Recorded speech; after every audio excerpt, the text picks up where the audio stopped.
அதுபோல நபிகள் நாயகம் ஸல்லல்லாஹு அலைஹி வஸல்லம் அவங்க வாழ்நாளில் சில கடன்பட்ட சம்பவத்தில் இந்த கடன் சம்பந்தமாக மக்கள் எப்படி நடந்து கொள்ள வேண்டும், கடன் எவ்வளோ ஒரு சமுதாயம் நல்ல சமுதாயமா கெட்ட சமுதாயமா என்பதற்கு ஒரு இலக்கணமாக கூட இந்த சம்பவத்தை அவங்களே குறிப்பிடுறாங்க. அது என்ன சம்பவம்? நபிகள் நாயகம் ஸல்லல்லாஹு அலைஹி வஸல்லம் அவர்கள் ஒரு ஆள்கிட்ட கிராமவாசி அவர்கிட்ட கொஞ்சம் கடன் வாங்கிவிட்டாங்க.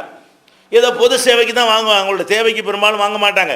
பொதுவான காரியம் யாராவது கேட்பாரு, இல்லைன்னு நீ கொடுப்பா நான் தந்துடுறேன் அப்படி பொதுவான காரியங்களுக்காக நபிகள் நாயகம் ஸல்லல்லாஹு அலைஹி வஸல்லம் அவர்கள் கடன் வாங்குவாங்க.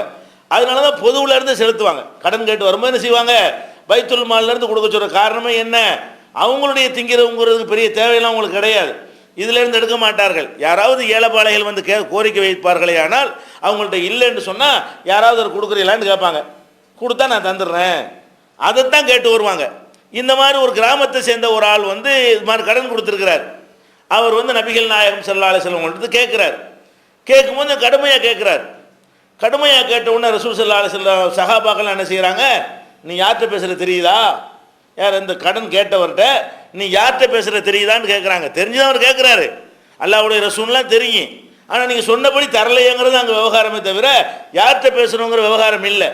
அப்போ சஹாபாக்கள்லாம் நீ யார்கிட்ட பேசுகிறது தெரியுதான்னு அந்த அவரும் சஹாபி தான், அவர் ரசூலுல்லாஹ் சமுதாயத்தை சேர்ந்தவர் தானே. கேட்ட உடனே அவர் சொல்கிறாரு, நான் கொடுத்ததை கேட்குறேன், ஏன் யார்கிட்ட பேசுகிறேன் திசை திருப்புற, யார்கிட்ட பேசுகிறேன்னு பேசக்கூடாது, நான் கொடுத்த காசை கேட்குறேன் அப்படின்னு என்ன செய்கிறாரு, அத்துலுபு ஹக்கிங்கிறாரு, என்னுடைய ஹக்கை நான் கேட்டுக்கிட்டு இருக்கிறேன், நீ என்ன திசை திருப்புறேன்னு சொல்லி இவர் சஹாபாக்களுக்கு எதிராக பாயிறாரு. அப்போ நபிகள் நாயகம் ஸல்லல்லாஹு அலைஹி வஸல்லம் சொல்கிறாங்க, இவங்களை கண்டிக்கிறாங்க, சஹாபாக்களை என்ன கண்டிக்கிறாங்க, ஹல்லா குன்தும் சாஹிபில் ஹக்கி, கொடுத்ததை ஒருத்தர் கேட்குறேன்னு அவர் பக்கமாக நீங்கள் நின்றுருக்கணும், யார்கிட்ட கேட்குற தெரியுமாண்டா. அப்போ என்ன அர்த்தம், ஒரு முக்கியமான ஒரு ஆள்கிட்ட கடனை கொடுத்துட்டா கேட்கக்கூடாதா, என்னிடத்தில் ஒருத்தர் கடன் கொடுத்துட்டாருன்னா ரசூலுல்லாஹ்ட்ட கொடுத்த கடனை கேட்கக்கூடாது, தலைவர்கள்ட்ட கொடுத்த கடனை கேட்கக்கூடாது, முக்கியமான விஐபிகளுக்கு கடன் கொடுத்தா கேட்கக்கூடாது, அப்படி அர்த்தமா? அது மாதிரி ஒரு சமூகத்தை நீங்கள் உருவாக்க பார்க்குறீங்களா? நீங்கள் யார் பக்கம் பேசியிருக்கணும், ரசூல் ஸல்லல்லாஹு அலைஹி வஸல்லம் சொல்கிறாங்க சஹாபாக்கள்கிட்ட நீங்கள் அவர் பக்கமே பேசியிருக்கணும். எனக்கு என்னுடைய நிலைமையை பார்க்குற நீங்கள் என்ன பார்க்கணும், என்னுடைய தகுதி நீங்கள் பார்க்கக்கூடாது.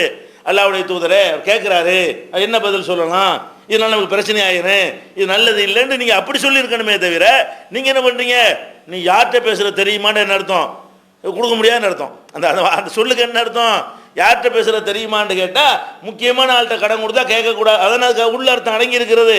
இது ரசூல் ஸல்லல்லாஹு அலைஹி வஸல்லம் கோபம் வந்ததுனால ஹல்லா குன்துமா சாஹிபில் ஹக்கி, நீங்கள் அந்த ஹக்குக்கு சொந்தக்காரர் இருக்கிறாரு அவரோடு நீங்கள் இருந்திருக்க வேண்டாமா, அவர் சார்பாக பேசியிருக்க வேண்டாமா, நீங்கள் இந்த மாதிரி எனக்கு சப்போர்ட் பண்ணது எனக்கு பிடிக்கவில்லை அப்படின்னு சொல்லிட்டு என்ன பண்ணுறாங்க, இரு உன் கடனை தர்றேன் அப்படின்னு சொல்லிட்டு ஹவுலாண்டு ஒரு அம்மா இருக்கிறாங்க சஹாபி, அவங்க கொஞ்சம் வசதியானவங்க, அவங்களுக்கு ஒரு ஆளை அனுப்பி நீங்கள் கொஞ்சம் பேரிச்சம்பளம் இருந்தால் எனக்கு கடனாக தாங்க, இங்கே உற்பத்தி ஆகி வந்தோன்னு உங்களுக்கு என்ன செய்வோம், அந்த கடனை திருப்பி தந்துடுவோம், அதை நீங்கள் தர்றீங்களான்னு கேட்டு அனுப்புகிறாங்க. இவர் உட்கார வச்சுக்கிட்ட வேற ஒரு கடனை வாங்கி கடனை அடைக்கிறது, அதாவது இவங்களே கடன் வாங்கியிருக்கிறாங்க, இப்போ உடனே கொடுக்கறதுக்கு வழி இல்லை என்ற உடனே என்ன செய்கிறாங்க, வேற ஒரு ஆள்கிட்ட கடனை வாங்கி அவர்கிட்ட ஒரு அவகாசத்தை கேட்டு இந்த கடனை அடைக்கிற ஒரு வழியையும் சொல்லி தர்றாங்க.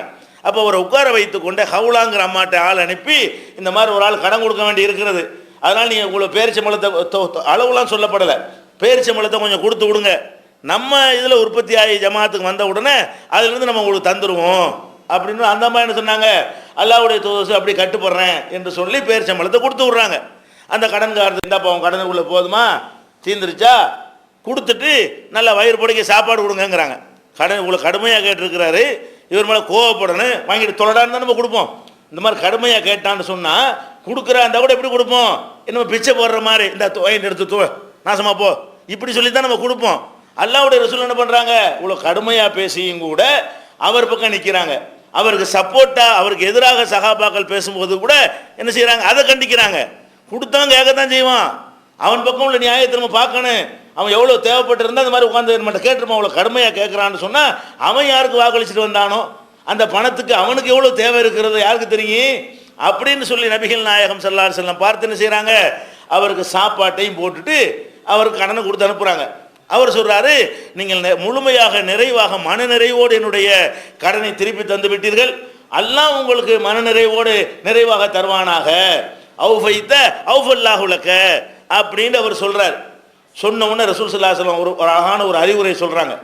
எந்த ஒரு சமுதாயத்தில் சாதாரண ஒரு மனிதன் எவ்வித தயக்கமும் இல்லாமல் எவ்வித சிக்கலும் இல்லாமல் கொடுத்த கடனை வாங்க முடிகிறதோ அப்படிப்பட்ட ஒரு சமுதாயம் தான் தூய்மையான சமுதாயமாக இருக்கும். ஒரு சமுதாயத்தில் நல்ல சமுதாயம் என்று சொல்வதாக இருந்தால், சிறந்த சமுதாயம் என்று சொல்வதாக இருந்தால், அந்த சமுதாயத்தில் யாருக்கு கடன் கொடுத்தாலும் அது சும்மா சாதாரணமாக திருப்பி கிடைத்துவிடும், கஷ்டமில்லாமல் கிடைத்துவிடும், சிரமம் இல்லாமல் கிடைத்துவிடும், எவ்வித உறுத்தலும் பயமும் இல்லாமல் போய் இந்த கடனை கேட்கலாம் என்கிற நிலையை நீங்கள் உண்டாக்குங்கள். எதை உண்டாக்கிறாதீங்க? முக்கியமான ஆள்கிட்ட கொடுத்தா கடன் கிடைக்காது, கொடுத்த கடனை கேட்கக்கூடாது, அந்த மாதிரி ஒரு நிலையை நீங்கள் உண்டாக்கி விடாதீர்கள் என்று சொல்லி நபிகள் நாயகம் ஸல்லல்லாஹு அலைஹி வஸல்லம் என்ன செய்கிறாங்க, அறிவுரை சொல்கிறாங்க. இந்த மனுஷனுக்கு அந்த தயக்கத்தை போக்கி அனுப்புகிறாங்க. இந்த சஹாபாக்கள் வந்து அவருக்கு தயக்கத்தை உண்டாக்குறாங்க, கொடுத்த காசை கேட்கக்கூடாதுங்கிற மாதிரி ஒரு பயத்தை உண்டாக்க பார்க்குறாங்க. அல்லாஹ்வுடைய தூதர் என்ன சொல்கிறாங்க, அந்த மாதிரி ஒரு சமுதாயம் உருவாகுமானால் அது கெட்ட சமுதாயம். என்னிடத்தில் கொடுத்த நான் வாங்கின கடனை என்கிட்ட ஒருத்தர் கேட்கக்கூடாதுன்னு நல்ல சமுதாயமா? நான் கொடுத்த கடனை என்கிட்ட கேட்கலாம்னு என்னைக்கு இருக்கிறதோ உருவாகிறதோ அதுதான் சிறந்த சமுதாயம் என்று சொல்லி இந்த கடனுக்கு ஒரு பெரிய முன்மாதிரியாக இருந்து காட்டுறாங்க. அதை விட ஒரு முன்மாதிரி என்ன, அல்லாஹ்வுடைய தூதர் நிலை நாட்டுறாங்க பாருங்க.